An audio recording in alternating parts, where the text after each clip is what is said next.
Officer Daniel Briggs had been through house fires, hostage situations, and meth lab busts. But nothing.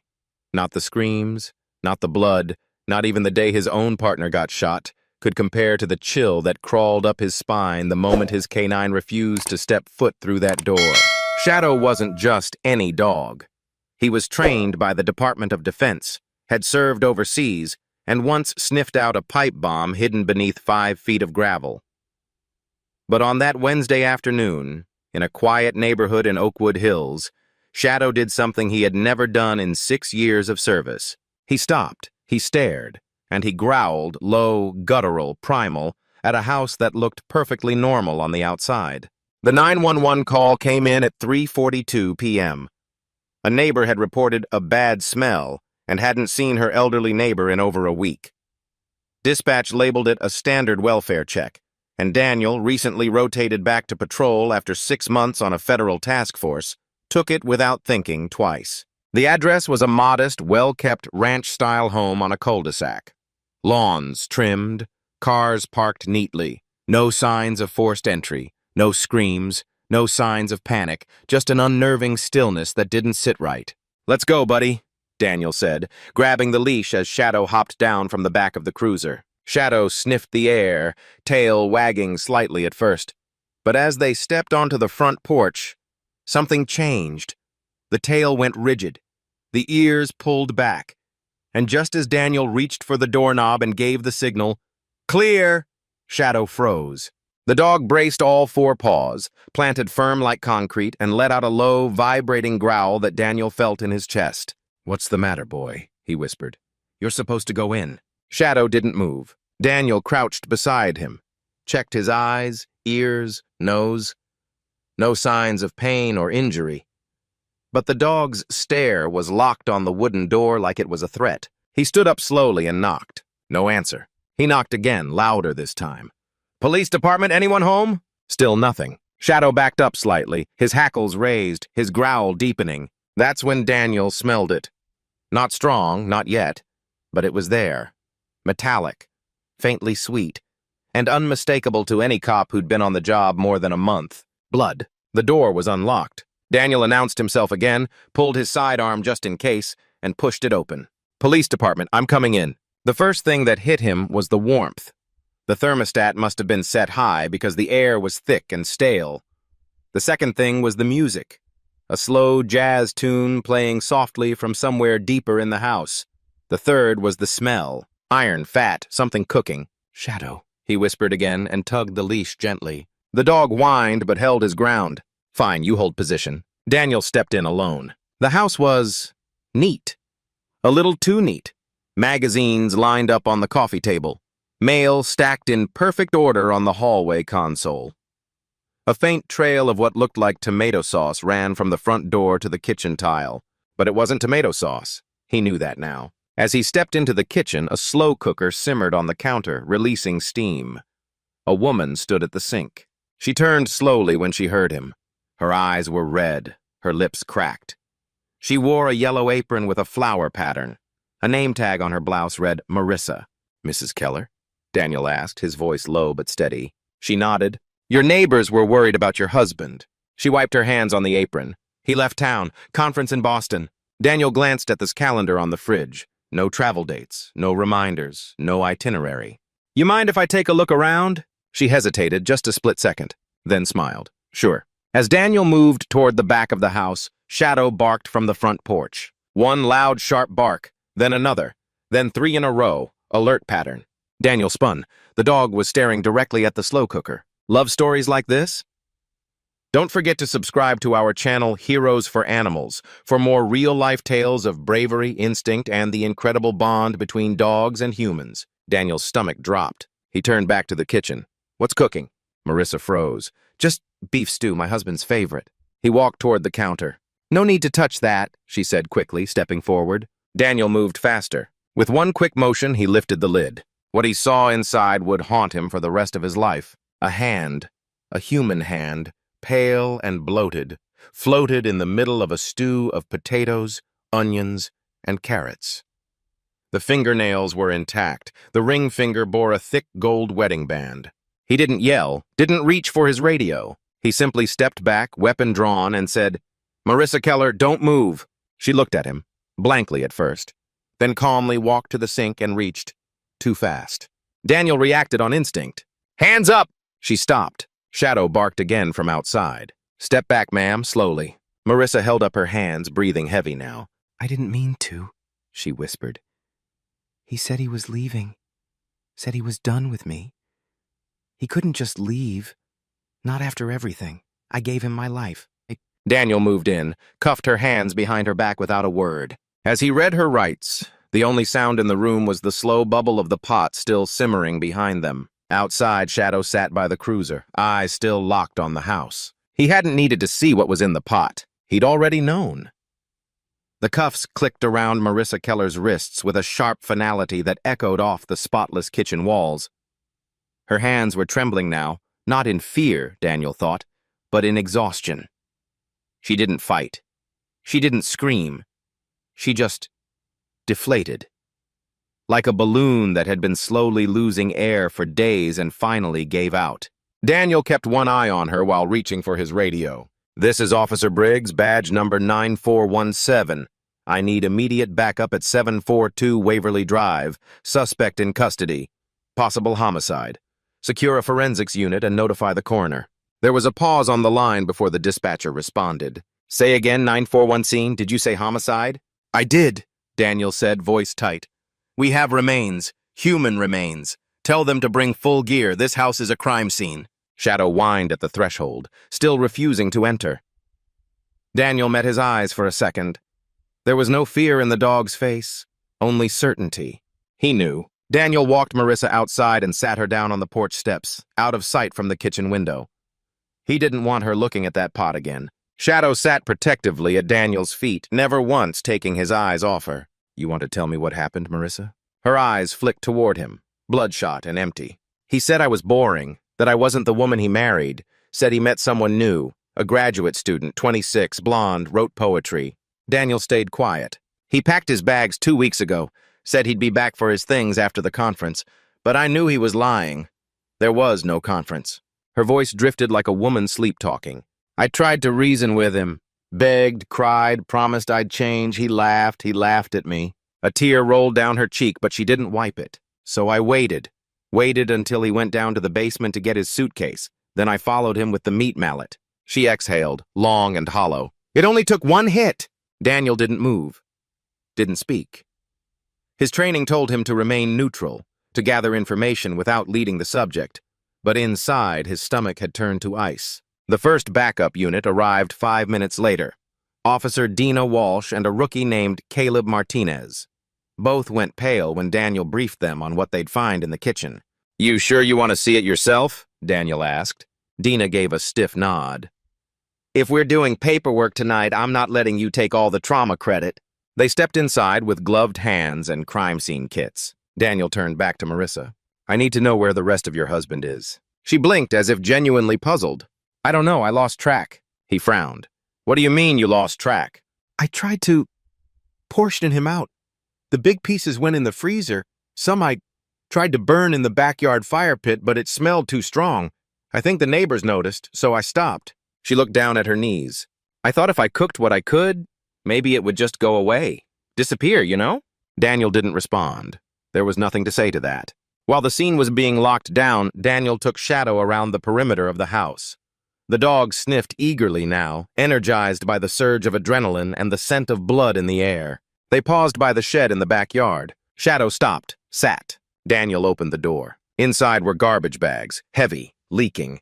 The stench was unmistakable. He called it in and stepped back. Crime scene techs would handle it from there. By sundown, the yard was swarming with uniforms, photographers, and forensic investigators. Crime scene tape fluttered in the wind like yellow ribbons tied to a house of horrors. Neighbors had gathered on the sidewalks, whispering behind coffee cups and camera phones. Someone muttered, "She always seems so nice." Daniel had heard that line 100 times in his career. She always seemed so nice. It was practically the tagline of every gruesome case he'd worked. One of the techs, a seasoned guy named Andre, came out wiping sweat from his brow. Found bone fragments in the fire pit. Probably skull, and some kind of jaw, Teeth are intact, so dental records should confirm. Daniel nodded. Any signs of struggle in the house? None. Cleanest scene I've seen in a while. Too clean. Premeditated? Andre nodded. She scrubbed like she was prepping for an open house. We'll find bleach traces everywhere. Daniel glanced toward the cruiser where Marissa sat handcuffed in the back seat, staring straight ahead. Later that evening, he filed his initial report back at the precinct. As he typed, he kept going back to one part of the story, the part that didn't make sense logically, only instinctually. Why had Shadow refused to go inside? The dog had walked into live fire zones, meth cookhouses, and a collapsed basement to pull out a dying kid. But today, in the safest neighborhood in Oakwood Hills, he held his ground, like he already knew. Captain Rains called Daniel into his office around 9 p.m. "You all right?" Daniel nodded slowly. "Yeah, just trying to wrap my head around it." The captain handed him a coffee. "You did everything right. That woman, she's been planning this, probably for months." "I keep thinking," Daniel said, "if Shadow hadn't refused to go in, I might have stepped right past that kitchen, might have bought her story. Who knows how long it would have taken before someone figured it out." The captain looked over the rim of his mug. "Maybe that dog saved your life, Briggs." Daniel didn't argue. He already knew it. By the time he got home, it was nearly midnight. He let Shadow off leash in the backyard, sat on the porch steps, and listened to the cicadas hum in the trees. He couldn't get the image out of his head. The hand in the pot, the gold ring, the calmness in Marissa's voice as she spoke about stew and betrayal and meat grinders. Shadow padded back to him and lay down with a groan, resting his head on Daniel's boot. Daniel reached down and scratched behind his ears. "You knew," he murmured. The dog gave a low grunt, tail flicking once. Across town at the county jail, Marissa Keller sat in a holding cell under 24-hour watch. When asked if she wanted an attorney, she said, "No, I just want to sleep."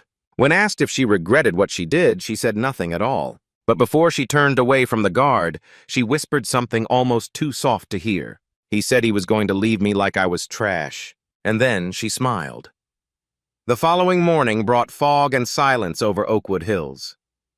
On any other Thursday, Daniel Briggs might have spent the early hours sipping coffee in his garage, fixing up his grandfather's old motorcycle while Shadow chewed on a rope toy nearby. But this morning, nothing was routine. Nothing was quiet. His uniform smelled faintly of iron and stew meat. Even after a shower, he couldn't wash the scent from his nose. Sleep had been pointless. The hand, the ring, the pot. It all played on a loop behind his eyelids. When he pulled into the precinct just after 6 a.m., Shadow perked up in the back seat like he already knew they weren't done. They weren't. The Keller home had been secured overnight. Crime scene tape still wrapped around the porch, sagging slightly with dew. Inside, a forensics team was already at work. Cameras flashing, swabs labeled, photos of every inch of the house being snapped and cataloged. "Morning, Briggs." Andre, the senior crime scene tech, greeted him at the front door. "Hope you brought your coffee strong. This place just got worse." Daniel stepped inside and pulled on gloves. "What now?" Andre motioned to the kitchen. "We drained the pot. Confirmed the hand is real, obviously. Wedding ring engraved, to Robert always. It matches the missing husband. But get this, there's evidence she tried to bleach it before cooking." Daniel blinked. "What?" "Yeah," Andre said, "like she was trying to sanitize the crime. There's chemical traces in the broth." Daniel swallowed hard. "She tried to wash him before making stew?" "That's the theory." He didn't have a reply for that, just a long exhale. They moved to the laundry room. Blood evidence had pooled behind the washer, now fully pulled out from the wall. Beneath it lay a rolled-up bath mat, drenched and stiff with dried blood. Forensics had also found a metal meat mallet wrapped in a trash bag buried in the outside compost bin. "Used for tenderizing," Andre muttered grimly. Daniel crouched beside the bloodstains. "It's almost like she didn't even try to hide it, but also did." Andre nodded. Classic contradiction, wanting to confess but not get caught. In the hallway closet, they found several grocery store bags, receipts dated 10 days prior. Items included extra-strength bleach, industrial trash bags, duct tape, and latex gloves. All paid in cash. "She prepped for this," Daniel said. Andre agreed. "Not a rage kill, not entirely. This was simmering, just like the damn stew." Outside, Shadow tugged at his leash, tail up, nose to the ground. Daniel followed his lead as they circled the property. Near the rose bushes, Shadow stopped cold. He sat, then let out a short bark. "You've got something," Daniel whispered. With a hand trowel, Daniel started digging, slow, careful, precise.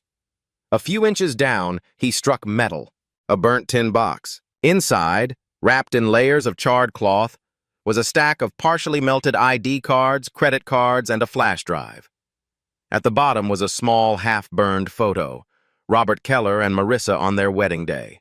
Her face had been scratched out. Daniel stared at it in silence. She hadn't just killed him, she'd tried to erase him. Back at the precinct, the interrogation room buzzed with fluorescent light. Marissa sat motionless in a hoodie and gray sweatpants, hands folded, ankles shackled. Detective Carla Monroe was conducting the first round of questioning. Daniel watched through the glass. "Mrs. Keller," Carla said gently, "we found your husband's ring. We know the hand in the stew is his. What we need to understand now is why." Marissa tilted her head. "Because he said I didn't matter." Carla didn't flinch. "That's not a reason to kill someone." Marissa's lip twitched. "No, it's a reason to disappear someone." She said it like she had rehearsed it. Carla leaned forward. "Where's the rest of him?" Marissa looked up for the first time. "You won't find everything? I made sure of that." She didn't elaborate. Daniel met with Carla afterward in the hallway. "She's calm, too calm," Carla said. "Like she thinks this whole thing is a therapy session." "She's not mentally unwell," Daniel replied. "Not in the way that gets her off the hook." Agreed, but she's emotionally calcified. No shame, no panic, just cold calculation. Daniel thought of the freezer, the receipts, the bleach in the pot. She didn't lose her mind. She made a decision. Carla nodded. And now she wants control of the narrative. By noon, the lab results started coming in. DNA confirmed the hand belonged to Robert Keller. More remains, bone fragments and teeth, were found in the backyard pit. Burn patterns indicated an open flame lasting several hours. Forensic dentists would need time to match everything, but preliminary analysis was grim.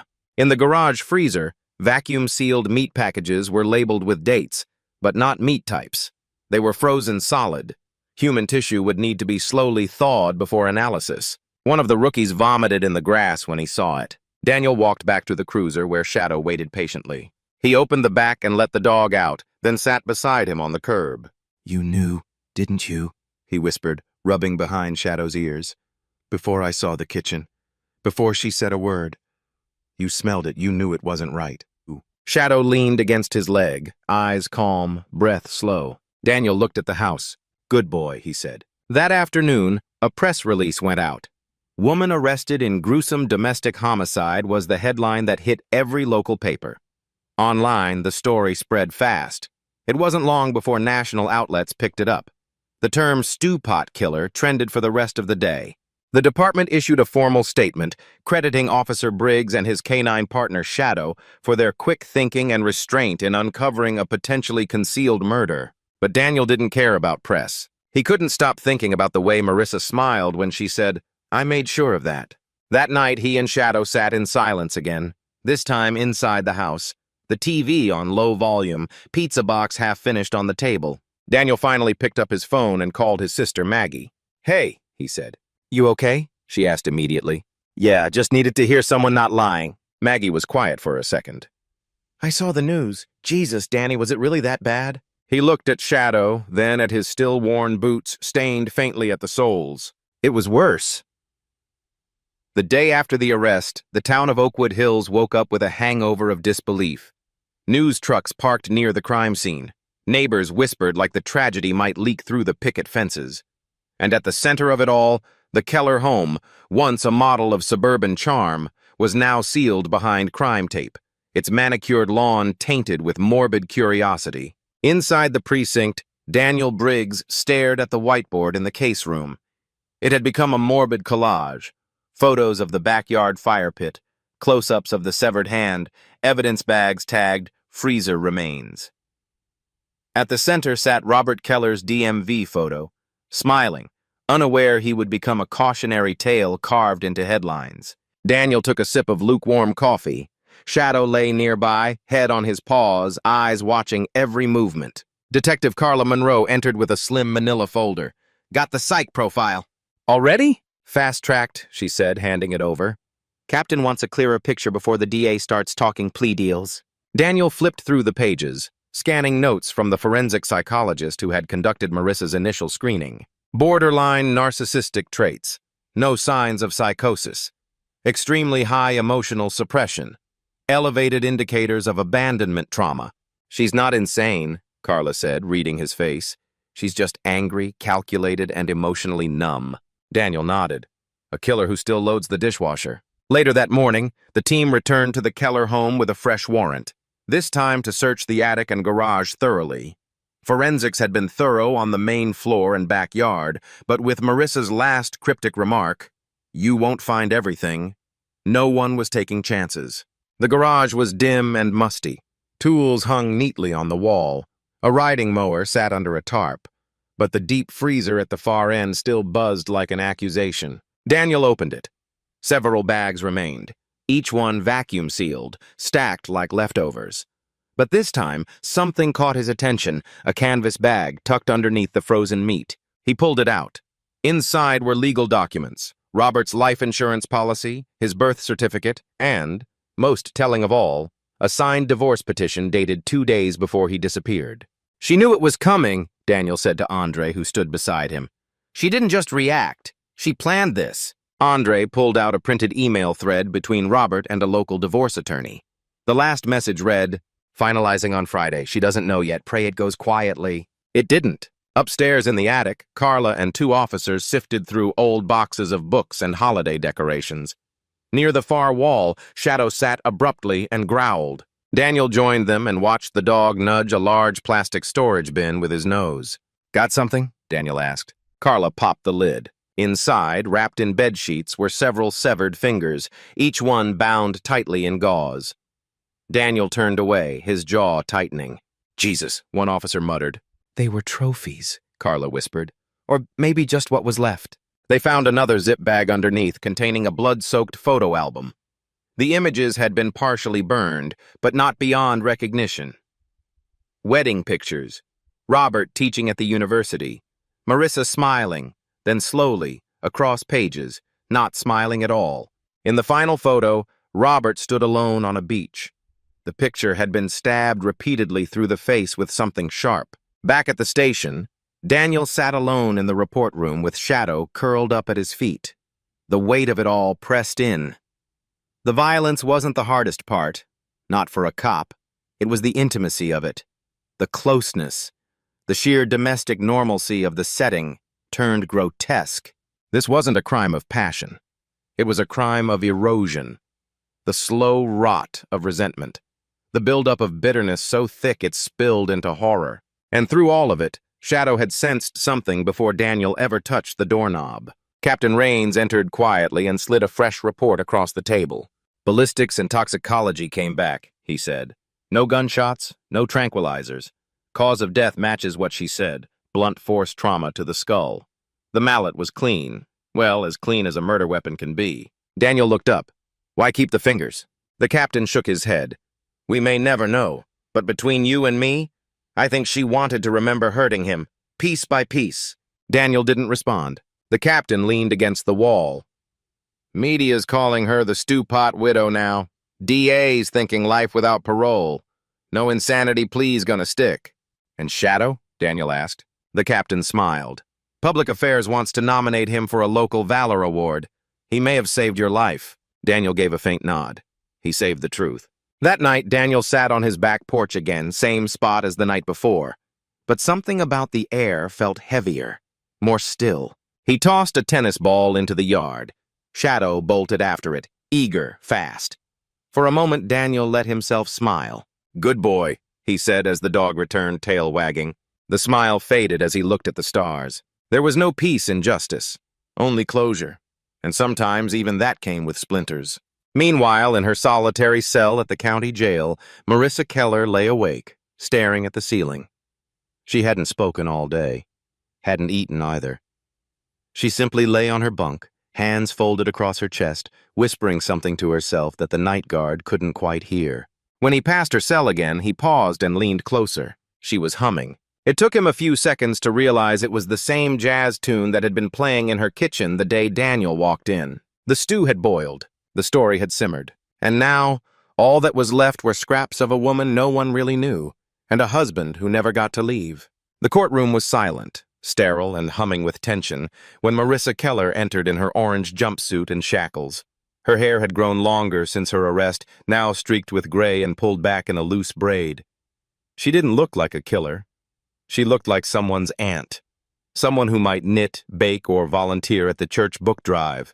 But everyone in that courtroom knew better. Daniel Briggs sat on the left side of the gallery, his uniform pressed, notebook balanced on his knee, Shadow lying quietly beneath his seat. The German Shepherd's presence wasn't procedural, it was symbolic.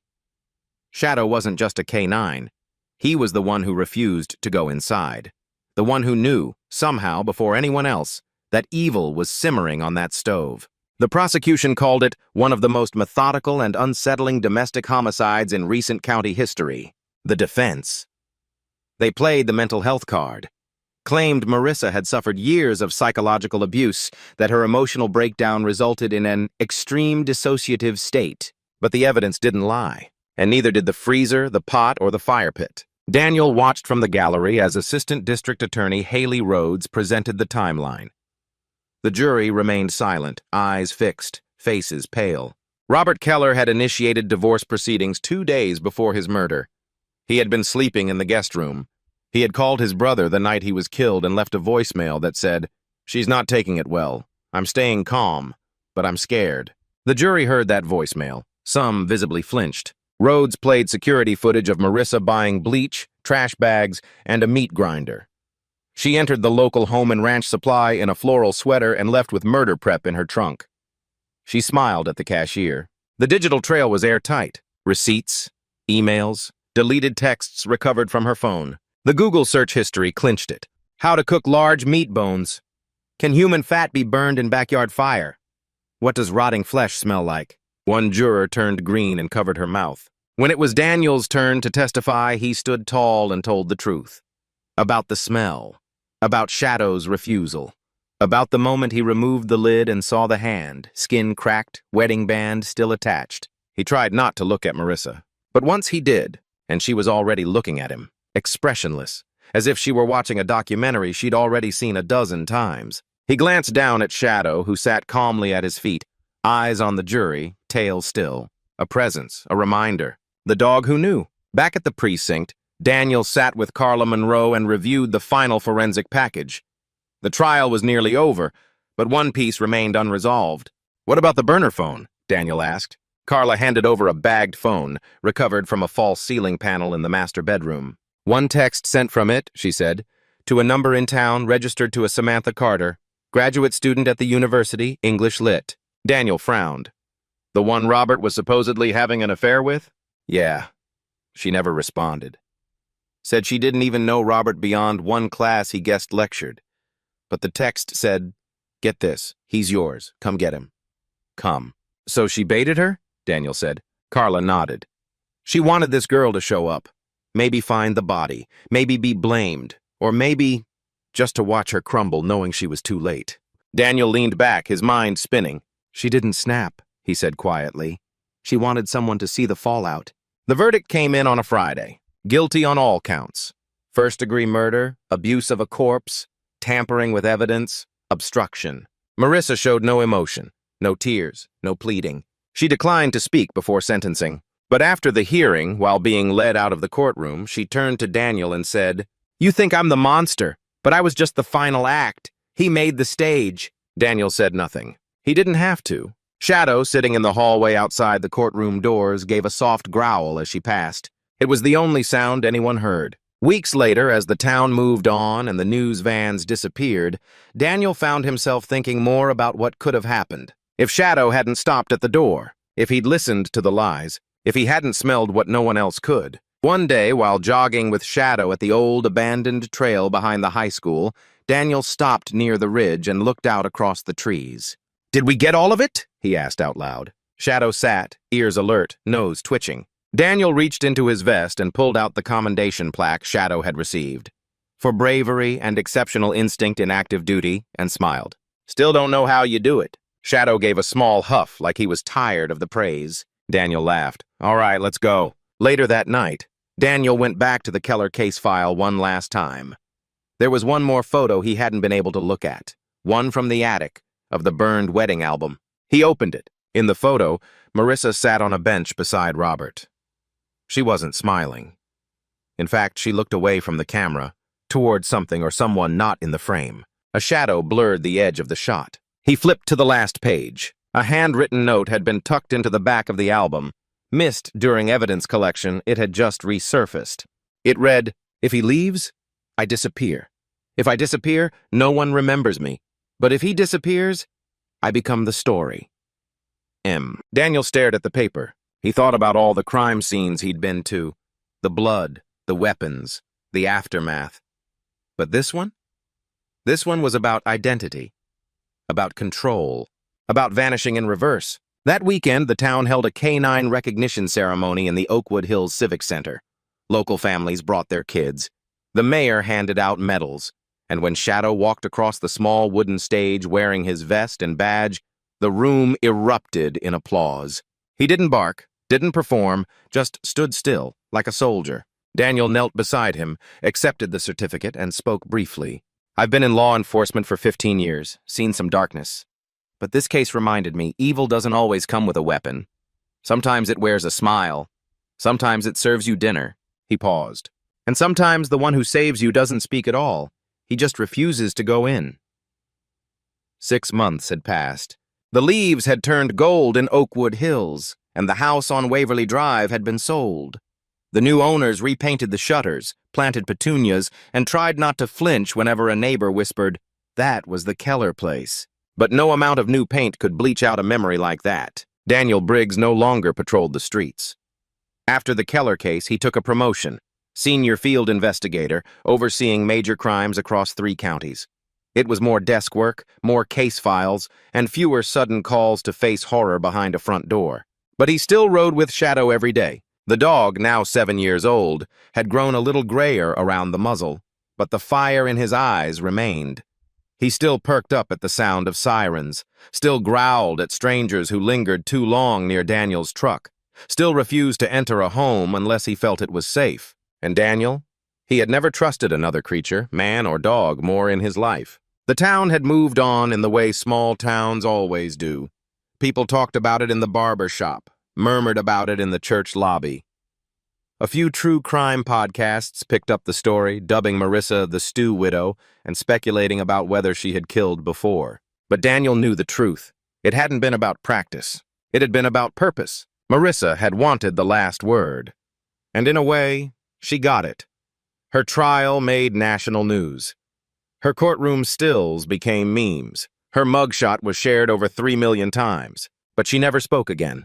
No interviews, no letters, no outbursts. She just disappeared into the system. Daniel sat in his office one Thursday afternoon, flipping through a sealed evidence envelope marked Exhibit 41F, the final photo taken from the attic. It was a picture of Robert Keller holding a glass of red wine, smiling on his back deck. In the corner of the frame was a familiar silhouette, Shadow. The photo had been taken 3 weeks before the murder. The Kellers had hosted a local neighborhood fundraiser for the animal shelter. Daniel had brought Shadow. "I guess you were watching her even back then," he said, running a finger along the plastic sleeve. Shadow lifted his head from under the desk. "Yeah, I'm talking about you." The dog thumped his tail once and went back to sleep. That weekend, Daniel drove out to Jefferson Elementary for a canine safety and awareness program. The school had invited him to speak, and the gym was packed with 2nd and 3rd graders holding coloring books and plastic police hats. Shadow, in full vest and badge, walked proudly beside him. "Can he sniff out candy?" one kid asked. "Only the chocolate," Daniel joked. Another girl raised her hand. "How did your dog catch the bad guy?" Daniel paused. He didn't catch her exactly, he just knew something wasn't right. And he made me stop long enough to figure it out.